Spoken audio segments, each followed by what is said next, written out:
حضرت امام حسین رضی اللہ تعالی عنہ جب راستے میں تھے اور حر بن یزید ریاحی مقابلے میں آ گیا اور اس کے ساتھ کوفی بھی تھے، تو اس وقت ان سے مخاطب ہو کر کے کوفی سے آپ نے ایک خطبہ ارشاد فرمایا کہ لوگوں، میں تمہیں بتانا چاہتا ہوں کہ میں کیوں یہاں آیا ہوں، میرے آنے کا مقصود کیا ہے۔ سلطنت کے حصول کے لیے حضرت امام حسین نہیں آئے۔ اقبال نے کہا مدعاش سلطنت بودے اگر خود نہ کر دے با چنی ساما سفر۔ اگر ان کا مقصود سلطنت اور تخت و تاج ہوتا تو وہ اتنے تھوڑے افراد کے ساتھ اور بچوں کے ساتھ یہاں نہ آتے۔ ان کا مقصود یہ نہیں تھا۔ ان کا مقصود کیا تھا اور وہ کیوں آئے تھے، ذرا ان کے کلمات سنیے، اس سے آپ کو فلسفہ شہادت حسین بھی سمجھ میں آئے گا اور امام حسین رضی اللہ تعالی عنہ کے قیام کا مقصد بھی سامنے آئے گا۔ ہم تو یزید کے اس لیے خلاف ہیں کہ اس نے امام حسین رضی اللہ تعالیٰ عنہ کو شہید کیا ہے، وہ قاتل اہل بیت ہے، لیکن جب امام حسین رضی اللہ تعالیٰ عنہ یزید کے مقابلے میں کھڑے ہوئے تھے اس وقت تو وہ قاتل اہل بیت نہیں تھا۔ یہ جرم تو اس کے نامہ سیاہ میں بعد میں آیا۔ جب وہ کھڑے ہوئے تھے تو ان کے نزدیک تو یہ بات نہیں تھی جو ہمارے نزدیک ہے۔ امام حسین رضی اللہ تعالیٰ عنہ ان کے آیان و انصار کا قتل کرنا بہت بڑا جرم ہے اور اس وجہ سے بھی ہم یزید کے خلاف ہیں، لیکن اس کی دوسری وجہ وہ ہے جس وجہ سے امام حسین یزید کے خلاف تھے، ہم بھی اسی وجہ سے یزید کے خلاف۔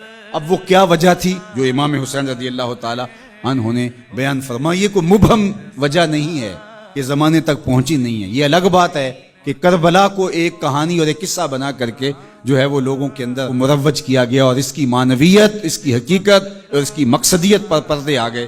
سنو امام حسین رضی اللہ تعالیٰ عنہ نے کیا فرمایا، الا وَإِنَّ هَؤُلَاءِ قَدْ لَازِمُوا طَاعَةَ الشَّيْطَانِ۔ میں اس لیے کھڑا ہوا ہوں، اس لیے میدان عمل میں موجود ہوں، بچوں، بوڑھوں اور جوانوں کے ساتھ، دودھ پیتے شیرخواروں کے ساتھ میں اس لیے میدان عمل میں آیا ہوں کہ یزید اور پوری یزیدیت قد لازموا طاعۃ الشیطان، انہوں نے شیطان کی اطاعت کو قبول کر لیا ہے، وترکوا طاعۃ الرحمن، اور رحمان کی اطاعت کو ترک کر دیا ہے۔ اب جب رحمان کی اطاعت کو ترک کر دیا جائے اور شیطان کی اطاعت کو لازم کر لیا جائے تو حسین پھر بھی نہ کھڑا ہو تو پھر نبی کے لعاب کا اور فاطمہ کے دودھ کا اثر نظر کب آئے گا؟